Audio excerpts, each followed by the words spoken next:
Thank you all for being here. This is turned into quite a little institution that I'm like, how did this happen? So thank you all for being here. It wouldn't happen at all without you. So you got some fantastic folks here.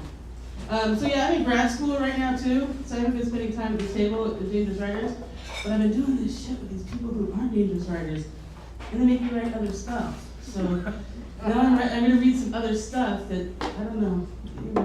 You'll love it. Okay. Ready?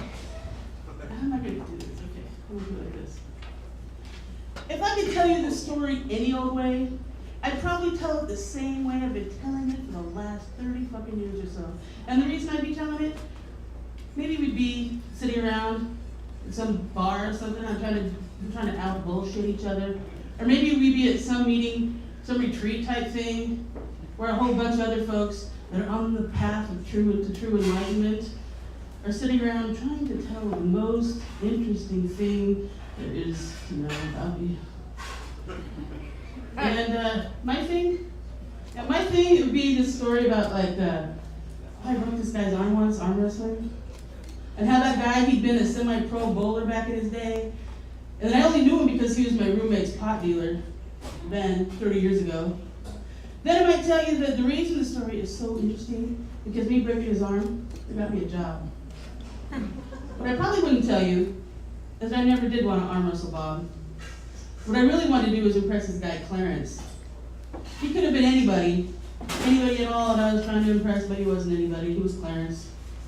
I didn't know him from Jesus when I went to the bar that day. I was just looking to forget shit.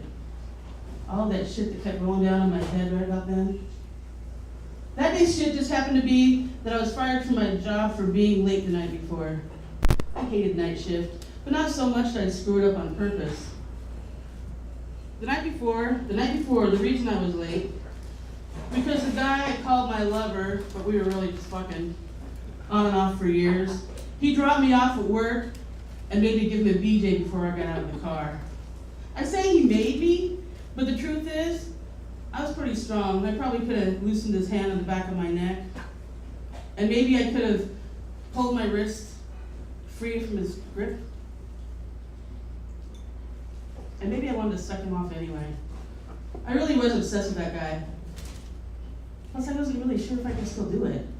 Because the night before that, the day before that night, I told my therapist that I thought I was a les. Because the night before that, I'd finally tracked down one of the other girls my guy used to see, and she kissed me. I told my therapist this girl had the softest lip I'd ever tasted, and that something went off inside me. Made me wonder what it's like.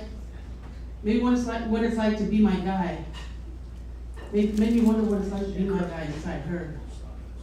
I was gonna kiss her again, and that made me a les. My therapist, she already knew I had a guy and that my heart was breaking all over the place because he never spent time with me like he used to, but I guess she hadn't really thought to ask how old he was before. When I told her he was 35, her face turned all red and she couldn't put two words together. I was 19 then, just turned, but I didn't really think about the math. A few years, 19 now, 35, no. Even in Idaho, you have to report a thing like that to the police. She asked me if I wanted to be the one to make the call. I asked her if she ever thought about the fact that the word therapist and rapist are pretty much the same word, the rapist. Once the police were called, I thought it would all be over. Thought he'd go to prison. He didn't even get charged.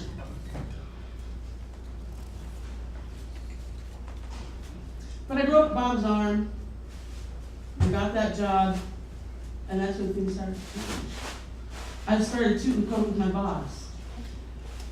I met my first girlfriend and she jilted me, and I went out with her best friend who was even older than my guy. High one day, down the next, none of those things lasted.